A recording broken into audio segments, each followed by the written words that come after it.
Subscribe करें मिफ्ताही दुल्हा network को न्यू वीडियो देखने के लिए। मेंबर नूरे पाक में तशरीफ फरमा बावकार उलमाए अहले सुन्नत मुअज़्ज़ज़ सामीन इकराम रिश्ते इस्लाम से मेरी माँ और बहनों अस्सलाम वालेकुम व रहमतुल्लाहि व बरकातुहू।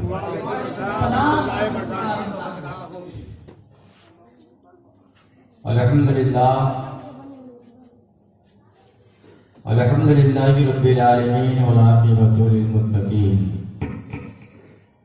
वस्सलातु वस्सलामु अला सय्यिदिल मुरसलीन अम्मा बाद अऊज़ु बिल्लाहि मिनश शैतानिर रजीम बिस्मिल्लाहिर रहमानिर रहीम वमा अरसलनाका इल्ला रहमतल लिल आलमीन सदक़ल्लाहुल मौलाना अज़ीम व सदक़ रसूलुहुन नबियुल करीम व नहनु अला ज़ालिका मिनश शाहिदीन व शाकिरीन वल्हम्दुलिल्लाहि रब्बिल आलमीन। हज़रात गिरामी, आइए हम और आप अक़ीदत व मोहब्बत के साथ आक़ाए नामदार मदीने के ताजदार गुंबदे खज़रा के छाँव में आराम फरमाने वाले आका व दाता जनाबे मोहम्मद रसूलुल्लाह सल्लल्लाहु अलैहि वसल्लम की बारगाह बेकस गुलाम है। अपने गुलामी का सबूत पेश करें। पूरा मजमा दाएं से लेके बाएं तक, आगे से लेके पीछे तक, जो जिसको जो दुरूद पाक याद है झूम कर दुरूद पाक कर लीजिए। अल्लाहुम्मा सल्ली अला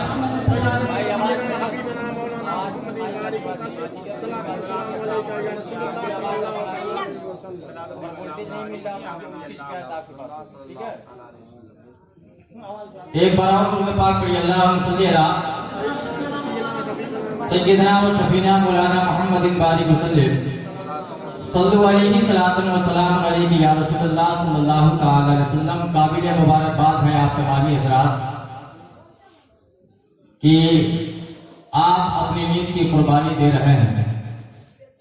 मेंबर नूरे पाक पे आप देख रहे हैं कि नकीब कुर्बानचल हजरत मौलाना ईसा रजा नूरी साहब किबला तशरीफ फरमा है। साथ ही साथ आपके गांव के खतीब इमाम हजरत मौलाना ज़ियाउल मुस्तफ़ा साहब किबला जवान पान शान के साथ बिल्कुल आप विराजमान हैं। साथ ही साथ महाराजगंज का वो खूबसूरत लहदा जिसे आज दुनिया हजरत हाफिज़ व कारी रेहान रज़ा साहब किबला बरकाती के नाम से जानती और पहचानती है। यूट्यूब खोलेंगे तो दर्जनों नाम आप इनका सुन सकते हैं ये। और आपके गोद का प्रवक्ता हजरत हाफिज़ व कारी सज्जाद आलम साहब किबला निज़ामी यकीनन वो भी मेंबर नूरे पाक पे तशरीफ फरमा है। ये भी अल्लाह का शुक्र है कि नमाज असर तक तो आप यही सोच रहे होंगे कि क्या पता आज प्रोग्राम हम कर पाएंगे कि नहीं कर पाएंगे, लेकिन अगर ये बारिश रुकी भी हुई है तो किसी और के सदके में नहीं, मोहम्मद रसूलुल्लाह के सदके में रुकी हुई है। अगर हम कुछ करने के लिए बैठे हैं तो अपने बाप का तज़किरा नहीं, मदीने वाले आका का तज़किरा करने बैठे हैं। अगर आज हम बड़ाई भी करने आए हैं तो आपकी बड़ाई नहीं, मोहम्मद रसूलुल्लाह की बड़ाई करने के लिए आए हैं। यकीनन आप काबिल मुबारकबाद है नासिर हुसैन निज़ामी। ये पहली बार आपकी दयाले मोहब्बत में मैं नहीं आया हूँ, इससे पहले भी यहाँ बैठ चुका हूँ। यकीन जाने हजरत हाफिज़ व कारी सज्जाद साहब किबला ने बड़ा चुनिंदा शायरों को और खतीबों को मदऊ किया है। इंशाअल्लाह आप उनसे भरपूर तकारीर व नाते नबी समाअत फरमाएंगे।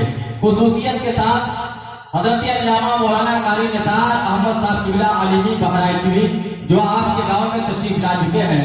साथ ही साथ गोरखपुर से वो उभरता हुआ खतीब हजरत कारी अख्तर रजा साहब किबला दुरानी, सब लोग तशरीफ ला चुके हैं। अल्लाह अल्लाह का करम है। बस एक बार और दुरूद पाक में चंद मिनट की गुफ्तगू मेरी हो जाए मोहब्बत के साथ। अल्लाहुम्मा सल्ली अला सय्यदना व शफीना मौलाना मुहम्मदिन बारिक वसल्लम सल्लल्लाहु अलैहि व सल्लम अलैहि या रसूलुल्लाह सल्लल्लाहु अलैहि वसल्लम। एक शेर सुने, मेरा ईमान है आका, बोलिए बोलिए आप, मेरा ईमान है आका हमें रब से मिला देंगे। मेरा ईमान है आका हमें रब से मिला देंगे और न घबराओ मुसलमानों मोहम्मद बख्शवा देंगे। न घबराओ मुसलमानों मोहम्मद बख्शवा देंगे। और कसम अल्लाह की मेरे मोहम्मद ऐसे देते हैं, कसम अल्लाह की, मेरे मोहम्मद ऐसे देते हैं, अगर कतरा जो तुम मांगो तो वो दरिया बहा देंगे, अगर कतरा जो तुम मांगो तो वो दरिया बहा देंगे। और करें हम किस तरह अपना गुजारा या रसूलुल्लाह, करें हम किस तरह अपना गुजारा या रसूलुल्लाह, सिवा तेरे नहीं कोई हमारा या रसूलुल्लाह। और सरे महशर के देखूंगा मेरी बख्शिश नहीं होती, सरे महशर के देखूंगा मेरी बख्शिश नहीं होती, खुदा का वास्ता दूंगा तुम्हारा या रसूलुल्लाह। तकबीर, नारे तकबीर, नारे रिसालत, नासिर हुसैन साहब किबला। और जमाना कुछ भी कहेगा दीवाने अपनी जान दे देंगे, जमाना कुछ भी कहेगा दीवाने अपनी जान दे देंगे, मगर दामन न छोड़ेंगे तुम्हारा या रसूलुल्लाह, मगर दामन न छोड़ेंगे तुम्हारा या रसूलुल्लाह। मेरी एक आदत सी है, एक दो शेर मैं नाते नबी का पढ़ूं, सुनेंगे आप लोग? अच्छा अगर हाथ उठा के बताइए कितना लोग सुनना नहीं चाहते हैं? ये इब्तदा का ये आलम है तो इंतहा का आलम है। ये रात के तन्हाई में एक्सीडेंट हो ही गया, खैर कोई बात नहीं, ये मैंने इसलिए बोल दिया है कि मुस्कुरा लीजिए, मुस्कुराना किसी के बाप की सुन्नत नहीं, रसूल पाक की सुन्नत है, ये इसलिए मैंने ये बोला। ज्यादा देर मैं बोलूंगा भी नहीं, अभी मुझे यहाँ से जाके फिर सिनेमा में बोलना भी है, ये जिम्मेदारी थी सबको यहाँ तक मुझे पहुँचा देना था, बस पढ़ता हूँ। नकीर अहले सुन्नत ईसा भाई शेर सुने यार, कि हर गले दो से वो हर गले दो से आज हम सजाएंगे, हर गाली हर गाली हर गाली दो से आज हम सजाएंगे, हर गाली दो से। मोहब्बत के साथ हाथ धरा के बोले या रसूलुल्लाह, सरकार कियामत, सरकार कियामत, दीदार कियामत, कि हर गली दो से।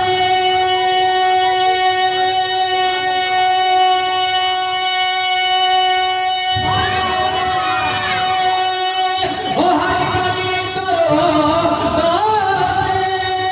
से आज हम सजाएंगे, अल्लाह जाने मेरे आका, ओ अल्लाह जाने मेरे आका, ओ मौला जाने सबके आका, आज किस गली से आएंगे, अल्लाह जाने मेरे आका, ओ किस गली से आएंगे, अल्लाह जाने मेरे आका। देखो तो सही, अगर आप बदल पट्टी के धरती पे हैं, हर गली से गुजरेंगे आपको इस्लामी परचम लहरता हुआ नजर आ रहा है। जिस रास्ते से गुजरेंगे हर रास्ते पे इस्लामी परचम दिखाई दे रहा है, जिस शहर से गुजरेंगे हर शहर में इस्लामी परचम दिखाई दे रहा है। यही एक पहले पाइया पहला, आपने इस परचम को नहीं देखा था, 10 दिन पहले इस परचम को लहरते हुए नहीं देखा था। मतलब क्या है, आज हर गली में परचम को लहराया जा रहा है, आज हर एक गली में नबी के नाम का अल्लाह अल्लाह लोग नाते नबी पढ़ रहे हैं, नबी के नाम का जिक्र कर रहे हैं। वजह क्या है, तो यही माह रबीउल अव्वल है, और इसी रबीउल शरीफ के महीने में पूरी दुनिया ये जानती है कि अल्लाह अल्लाह 12 रबीउल तारीख है, और 12 रबीउल के सब में मेरे पैगंबर है। सुबह शादी के सुहानी घड़ी में किसी और के घर में तशरीफ नहीं ला रहे हैं, बल्कि अगर वो तशरीफ ला रहे हैं तो आमिना के घर में तशरीफ ला रहे हैं। रूहे ज़मीन पे आना होता है, लेकिन खुशियां कोई और मनाए जो न मनाए, बल्कि सबसे पहले किसी ने खुशी बनाया है तो रब्बे कायनात।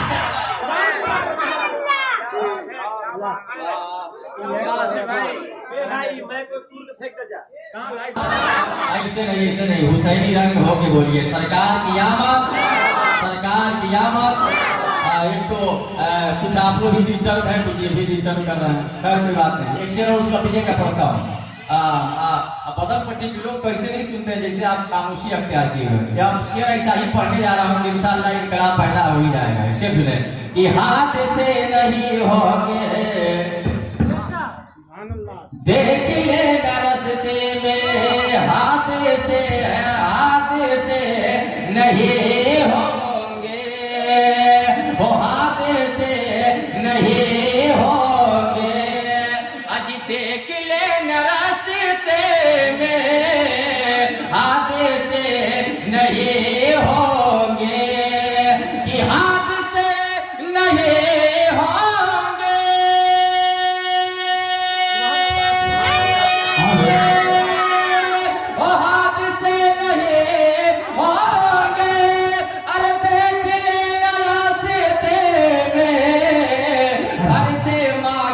घर से माँ के कदमों को, वो घर से माँ के कदमों को अरे चूम कर जो जाए।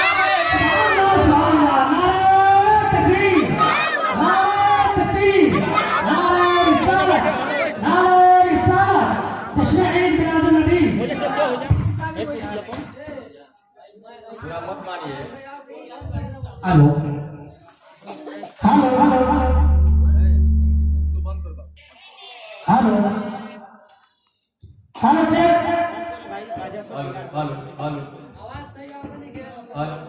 मैं खुद ही शुरू नहीं हो पा रहा हूँ, वरना हजरत मौलाना ईसा जरूरी साहब जानते हैं कि मैं 10 मिनट में मजमा उठा लेता हूँ।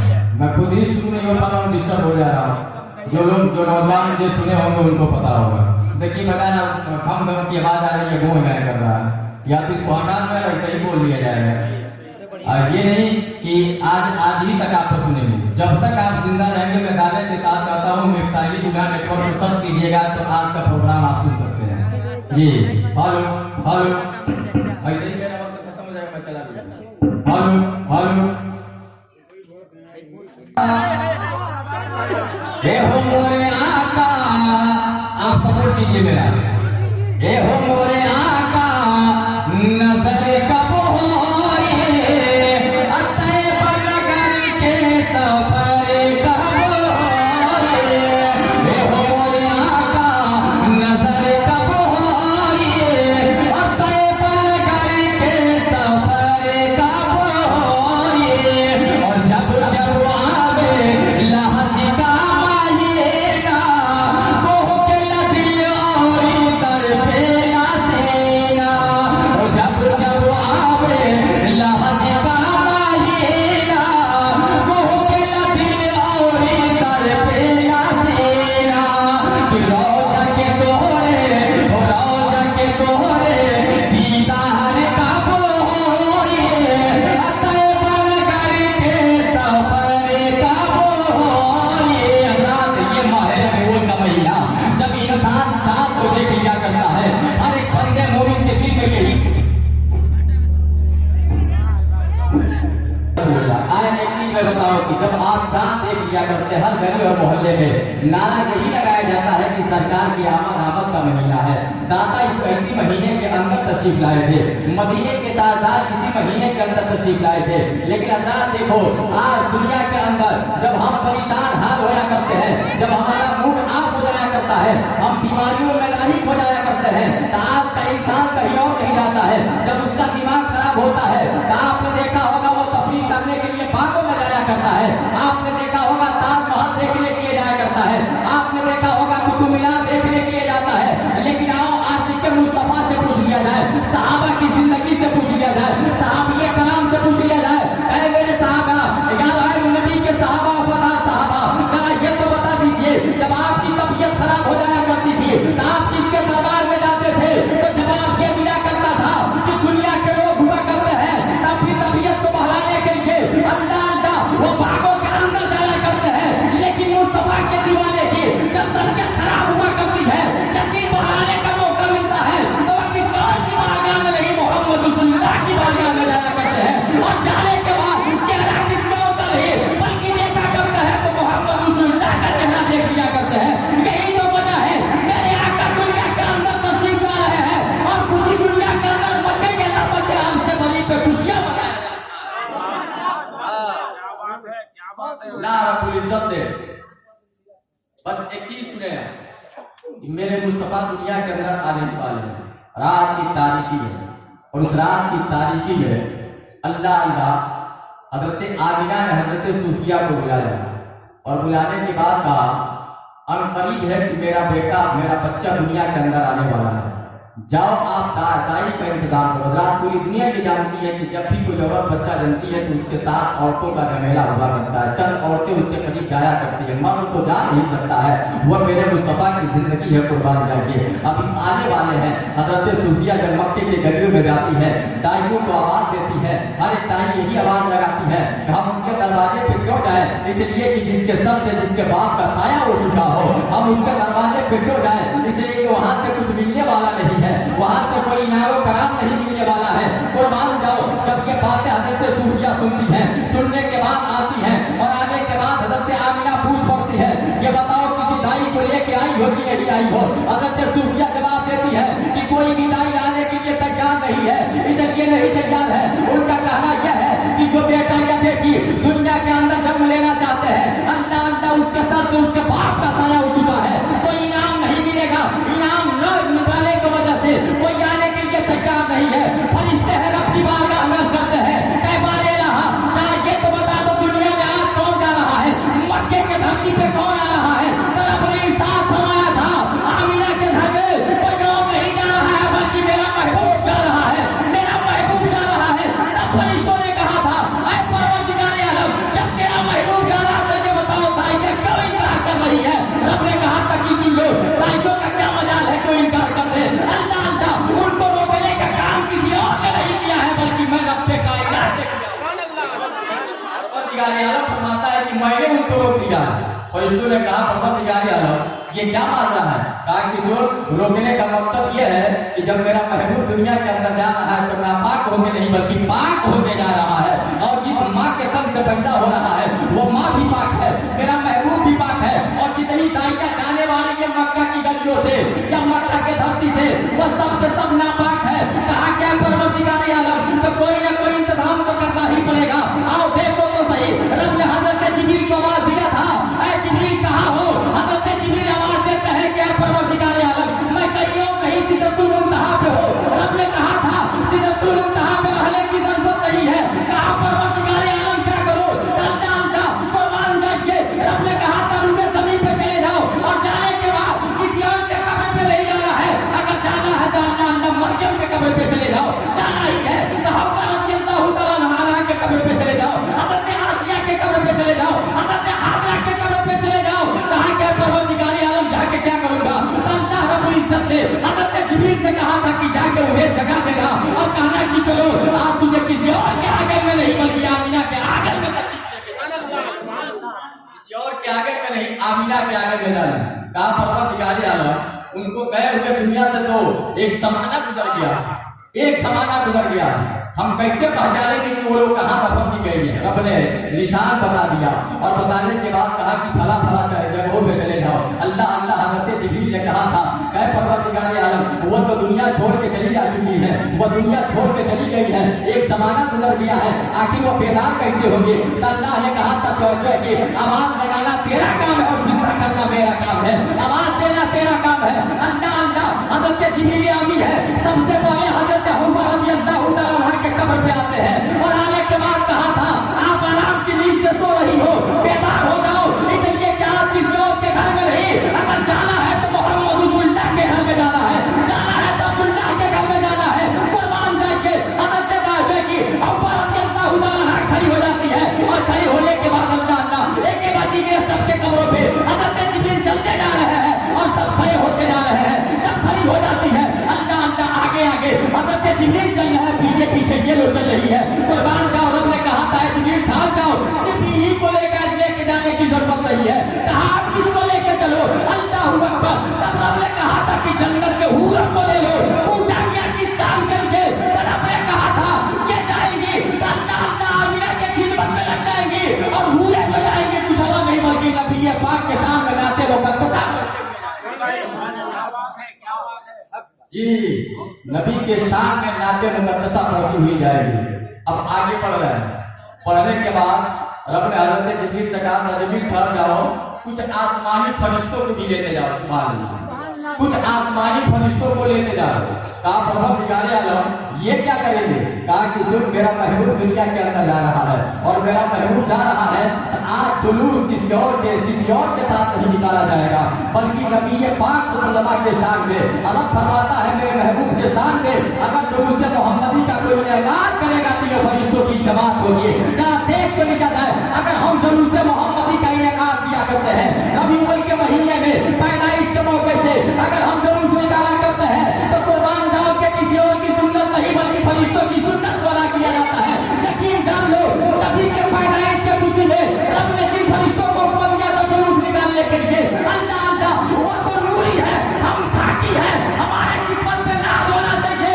अगर नबी के साल में हम दो कदम चल रहे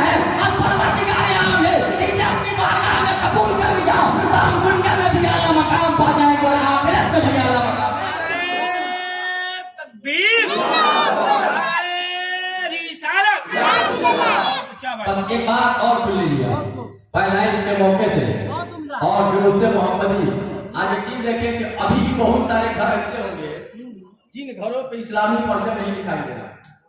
सही है भाई। अरे कुछ ऐसे घर होंगे कि जिनके दरवाजे पे या उनके मकानों पे हर रंग का परचम आप नहीं देख पाते होंगे, लेकिन ऐसी दुनिया के अंदर कुछ ऐसे लोग हैं कि अगर वो राजनीति करने वाले हैं तो जब वक्त आता है तो सबसे पहले जिसका चाहने वाला होता है उसका झंडा लगा लिया करता है। अभी आप पलट के सिर्फ 1-1.5 महीना पहले आ जाइए, हिंदुस्तान के राजा ने जब ये ऐलान किया था कि सुनो हर घर पे तिरंगा होना चाहिए, तो लोग एक नहीं बल्कि 2-2 लगाने का काम किए हुए थे।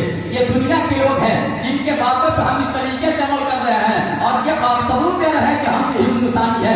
ये बात सही है कि ये हमारा मादरे वतन है, इससे मोहब्बत हमको भी है और आपको भी मोहब्बत है, इसलिए लेकिन सुनो, नबी कौन सल्लल्लाहु का अगर नाम पे आपने झंडा लगाया है, मिसाल के तौर पे अगर कोई कांग्रेसी होता है आपका पंजा पर परचम लगाता है, दुनिया समझ जाती है कि ये कांग्रेसी है।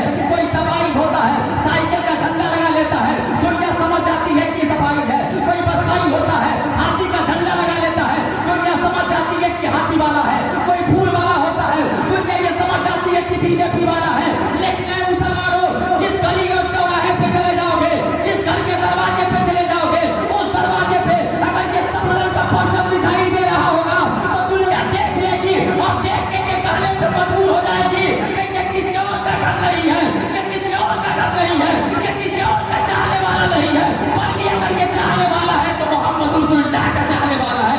ये चाहने वाला है काबिला के लाल का चाहने वाला है। दुनिया जिसे मोहम्मद रसूलुल्लाह के नाम के साथ निस्बत दे देगी तो मैं दावे के साथ कहता हूँ बरोजे महशर नबी पाक हमारी सिफारिश कराते।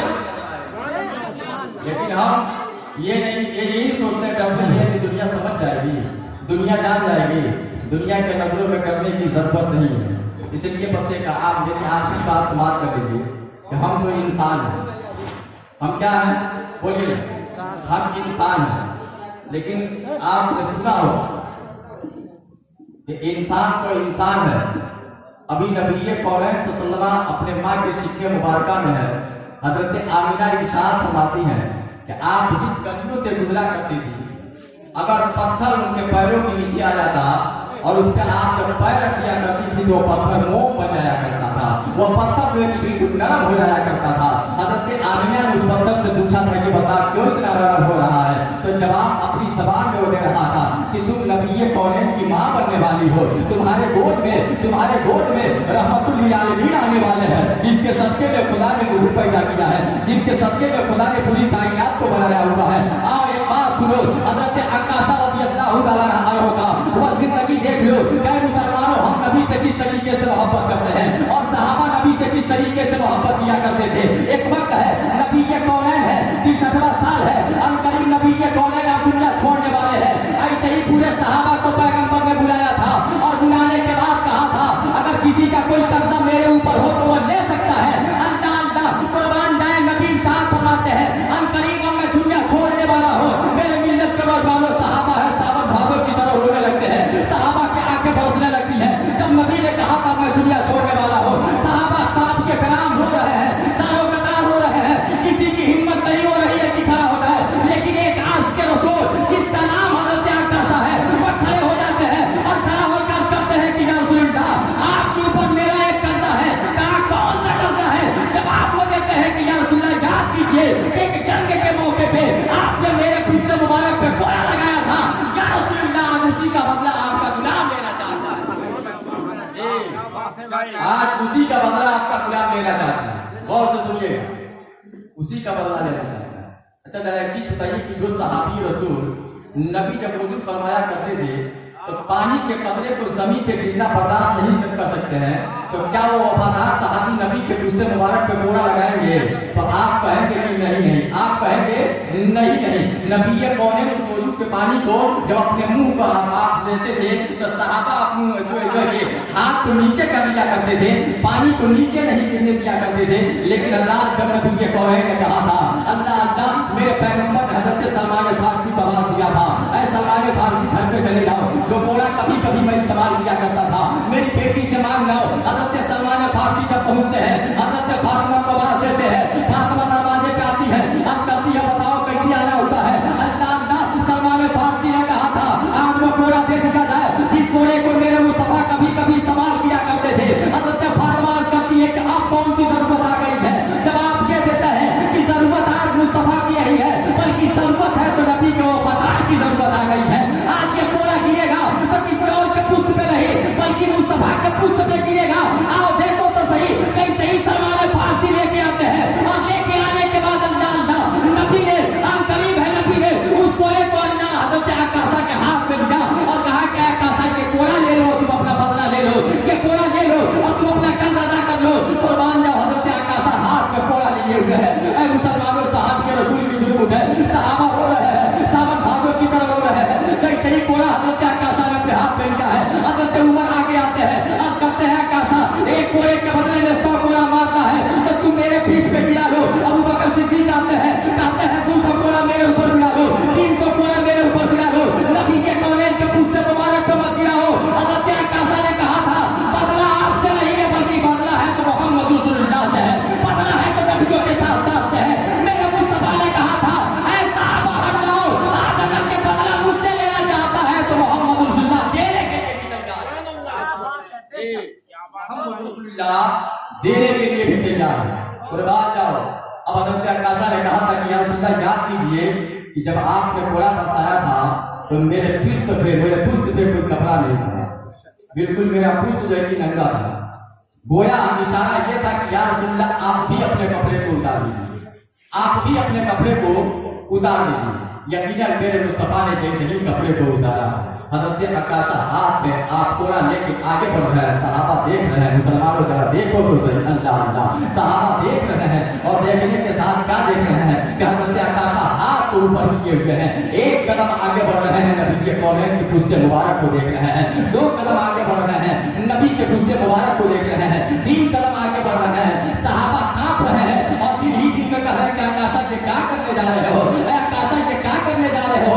दुनिया के पढ़ने वाले जब तारीफ पढ़ेंगे तो नबी के वफादारों में से तेरा भी नाम आएगा, और दुनिया जब तेरी कहानी को पढ़ेगी तो यकीन जानो वो किस लाभार्थ से तुझे याद करेंगे। हजरत आकाशा ने कहा मुझसे इससे कोई मतलब नहीं है, आगे बढ़ते जा रहे हैं, आगे बढ़ते जा रहे हैं और करीब है कि नबी के करीब पहुंच चुके हैं। और जैसे ही कोड़ा गिराना ही चाहते हैं, पैगंबर ने कहा था, मेरे मुस्तफा ने कहा था आकाशा तुम कोड़ा गिरा सकते हो, गिराओ। हजरत आकाशा करीब जाते हैं और जाने के बाद अपने हाथ से कोड़े को जमीन पे छोड़ देते हैं, और छोड़ने के बाद कुछ और नहीं कर रहे हैं बल्कि नबी के पाक के पुष्ट मुबारक को चूमना शुरू कर दे रहे हैं, नबी के पुष्ट मुबारक को चूमना शुरू कर दे रहे हैं। साहबा ने दिमाग खोला था, कहा आकाशा ये क्या कर रहे हो। जवाब देते हैं कि सुन लीजिए, कोड़ा गिराना मकसद नहीं था, बल्कि नबी के कौलेन के पुष्ट मुबारक पे रब्बे कायनात ने मोहरे नबूवत का मोहर लगा दिया था, खत्मे नबूवत का मोहर लगा दिया था। आज आकाशा को कोड़ा गिराना मकसद नहीं था, बल्कि आकाशा को मोहरे नबूवत चूम के जन्नत हासिल करना मकसद।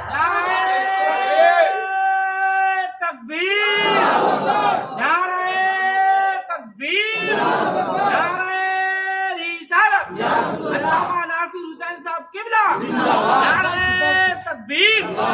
क्या कहा कोड़ा गिराना मकसद नहीं है, बल्कि खत्मे नबूवत के मोहर को अल्लाह ने लगाया, उसे चूम के जन्नत हासिल करना मेरा मकसद है। ऐ मुसलमानों का सोचो तो सही, आज हमने बेटा दे के इस्लाम नहीं पाया है, अपने खानदान को लुटा के इस्लाम को नहीं पाया है। और एक चीज और मैं आपको बताते हुए चलो, वही मेरे मुस्तफा है। बचपने की जिंदगी है और बचपने की जिंदगी में हजरत अबू तालिब के पास कुरैश के बड़े बड़े लोग पहुंचते हैं, और पहुंचने के बाद कहा था कुर्बान जाइए बचपना भी देख रहे हैं, 40 साल की जिंदगी गुजर गई है। मेरे मुस्तफा 40 साल के बाद जब आपने अपने नबूवत का ऐलान किया था, और नबूवत का ऐलान करने के बाद अल्लाह अल्लाह लोग दुश्मन बढ़ गए, वही लोग थे जो नबी के अल्लाह अल्लाह रास्ते में फूल बिछाया करते थे, आज नबी के दुश्मन बने हुए हैं। कुर्बान जाओ, चंद लोग पहुंचते हैं और पहुंचने के बाद बड़े बड़े लोग पहुंचते हैं, हजरत अबू तालिब के पास पहुंचते हैं, और पहुंचने के बाद कहा था अपने भतीजे को समझा दो, जो नया फिल्म लेके आया है, कहा तो उसका प्रचार बंद कर दे, जो एक खुदा की बड़ाई बता रहा है, कहा तो प्रचार बंद कर दे। दौलत मांगेगा, दौलत दे दी जाएगी, सर्वत मांगेगा, सर्वत दे दी जाएगी, इज्जत अगर मांगेगा, इज्जत भी दे दी जाएगी, अगर औरत मांगेगा तो अल्लाह इस मक्का के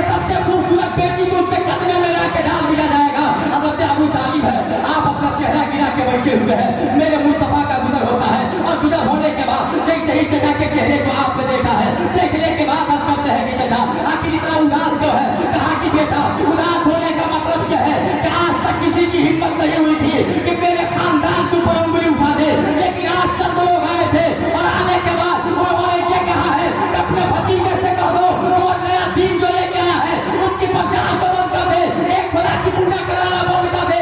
अगर वो दौलत मांगेगा तो दौलत दे दिया जाएगा, अगर वो अल्लाह बेटी मांगेगा, लड़की मांगेगा तो मक्के के सबसे खूबसूरत बेटी से निकाह करा दिया जाएगा। मान जाओ। हज़रत अबू तालिब ने जब मोहम्मद रसूलुल्लाह से कहा, अल्लाह के मुकद्दस नबी इरशाद फरमाते हैं कि चचा ये जालिम लोग तेरे भतीजे को पैसे की लालच दे रहे हैं, ये जालिम लोग दौलत की लालच दे रहे हैं, ये जालिम लोग औरत की लालच दे रहे हैं। कह दो उन गद्दारों से कि हमें पैसे की जरूरत नहीं है, हमें दौलत की जरूरत नहीं है, हमें औरत की जरूरत नहीं है। ऐ चचा अगर तेरे भतीजे को दौलत की जरूरत होती रब ने तेरे भतीजे के हाथों में वो कमाल दिया हुआ है, परवरदिगार आलम ने तेरे भतीजे को ताकत दिया हुआ है।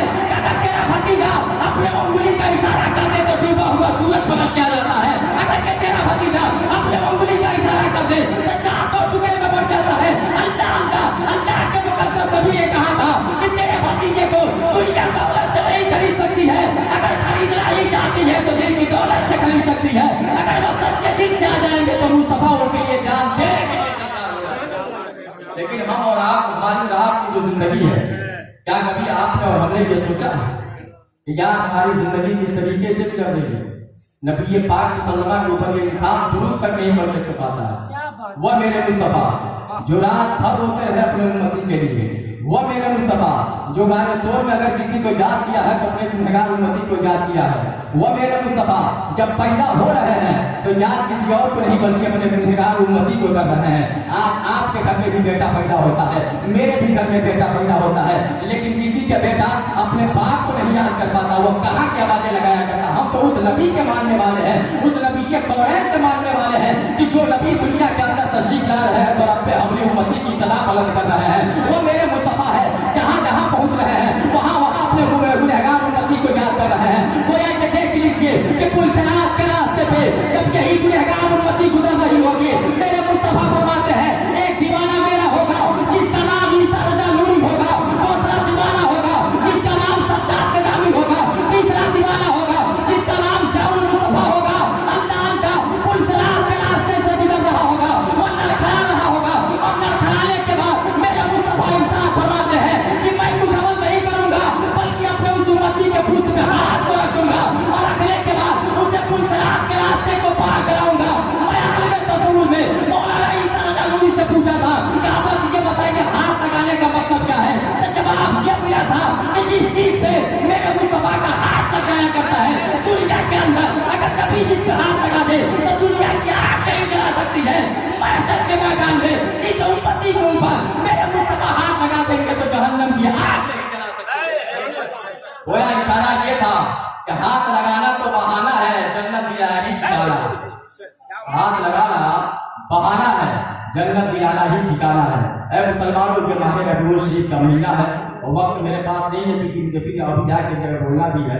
और यकीन जान लीजिए अगर आप इस महीने में 1 रुपया नबी के नाम पे खर्च कर देंगे तो यकीन जानो मेरे मुस्तफा महशर में आपको पहचान जाएंगे, मेरे मुस्तफा महशर में आपको जान जाएंगे। और जिसे नबी महशर में पहचान जाए अल्लाह अल्लाह उंगली को पकड़ेंगे, खुदा की बारगाह में लेके जाएंगे और जाने के बाद रब की बारगाह में अर्ज करेंगे ऐ परवरदिगार आलम ये मेरा उम्मती है, ये मेरा उम्मती है। जहाँ आपका बेटा साथ छोड़ देगा, जहाँ आपका बाप साथ छोड़ देगा, जहाँ आपके रिश्तेदार साथ छोड़ देंगे, जहाँ आपके चाहने वाले साथ छोड़ देंगे, जहाँ आपके मानने वाले साथ छोड़ देंगे, यकीनन उस महशर के मैदान में उंगली कोई पकड़ने वाला होगा तो वो बाप की जात नहीं है, वो माँ की जात नहीं है, वो भाई की जात नहीं है। अगर उंगली पकड़ के जन्नत दिलाने वाला कोई होगा तो मोहम्मद रसूलुल्लाह की जात है। मैंने कुरान मुकद्दस की जो आयत करीमा पढ़ा वमा अरसलनाका इल्ला रहमतल लिल आलमीन, कुरान के अंदर अभी साफ फरमाता है कि मैंने अपने महबूब को भेजा अल्लाह सिर्फ नबी बना के नहीं बल्कि पूरी जहान के लिए रहमतुल लिल आलमीन बना के भेजा है। पूरी जहान के लिए रब ने उन्हें रहमत बना के भेजा है। कि बात सही भी है